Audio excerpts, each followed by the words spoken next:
La solution de Dieu contre le péché par Marcel Longchamp. Nous continuons aujourd'hui notre étude en donnant une définition du péché, en parlant du péché originel et de ses conséquences et en précisant la notion d'imputation. Nous terminerons en examinant la solution divine pour le problème du péché. Le péché originel peut se définir comme étant l'état de péché et la condition dans laquelle les hommes naissent.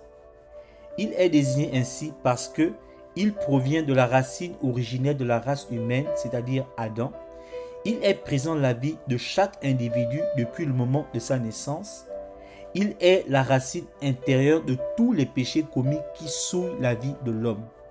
Ou plus simplement, il désigne la corruption de notre nature tout entière. Les conséquences du péché originel sont premièrement la dépravation de l'homme. Cela signifie que la corruption du péché s'étend à tous les hommes et à tous les domaines de la vie de l'homme, de sorte qu'il n'y a rien dans l'homme naturel qui puisse lui procurer le moindre mérite aux yeux de Dieu.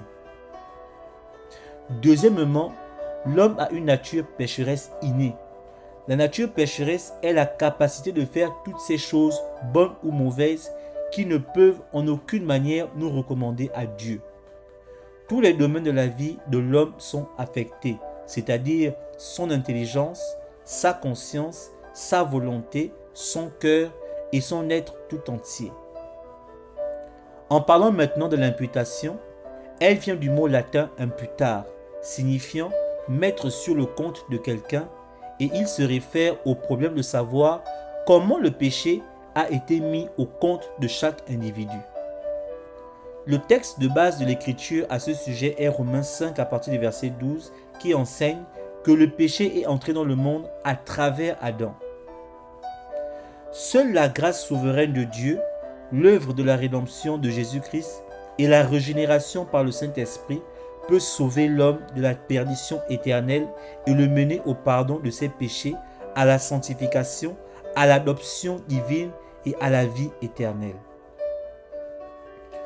Le conflit du chrétien avec le péché selon 1 Jean 2 à partir du verset 16 survient dans 3 domaines.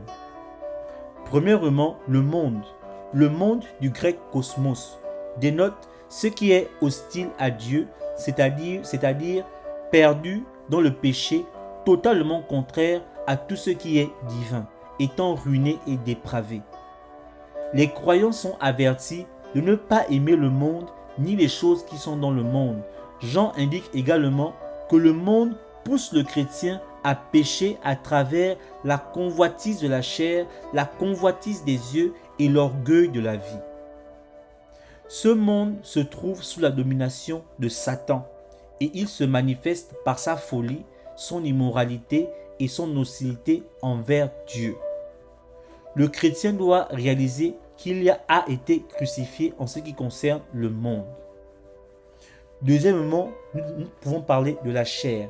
La chair, du grec sars, constitue l'instrument consentant du péché, telle est soumise au péché à un degré tel que là où la chair est présente, toutes les formes du péché sont également présentes et rien de bon ne peut vivre dans la chair.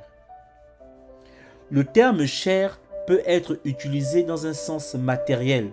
Cependant, il est fréquemment utilisé dans un sens immatériel pour dénoter la vieille nature de la chair, cette capacité que tous les hommes ont de servir et satisfaire le moi, la faculté d'exclure Dieu de sa vie.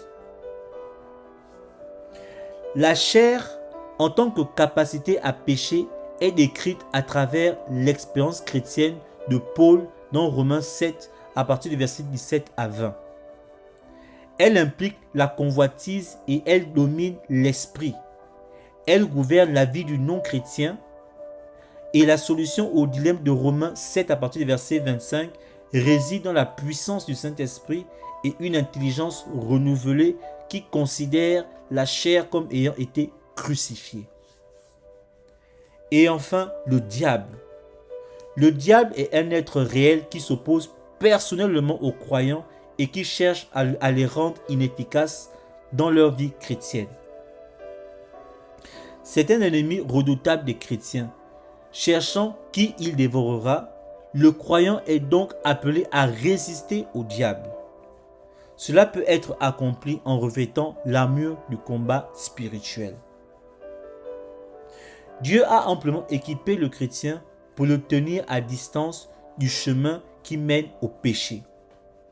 Dieu a donné au chrétien une Bible inspirée de Dieu qui est utile pour l'instruire dans la justice afin que le croyant soit accompli et propre à toutes bonnes œuvres. C'est cette parole qui peut garder le croyant d'une vie de péché. C'est cette parole qui purifie le croyant, le sanctifie et qui lui vient en aide en réponse à la prière. Aussi, Christ est l'avocat de la défense du croyant lorsque ce dernier commet un péché. Parce que Christ vit éternellement, son intercession est efficace. Jean 17 révèle la nature de l'intercession de Christ en faveur des chrétiens. Il prie pour leur sécurité, au sujet de leur joie, pour leur protection contre Satan, pour qu'ils soient mis à part dans la vérité et pour qu'ils puissent finalement être avec Christ. Enfin, le ministère du Saint-Esprit dans la vie du chrétien est un facteur crucial pour une vie de séparation d'avec le péché. Le ministère de l'Esprit implique qu'il habite dans le croyant, lui donne l'onction, le sel, lui donne la puissance nécessaire, le remplit et le rend capable de vivre constamment par l'Esprit. Soyez bénis.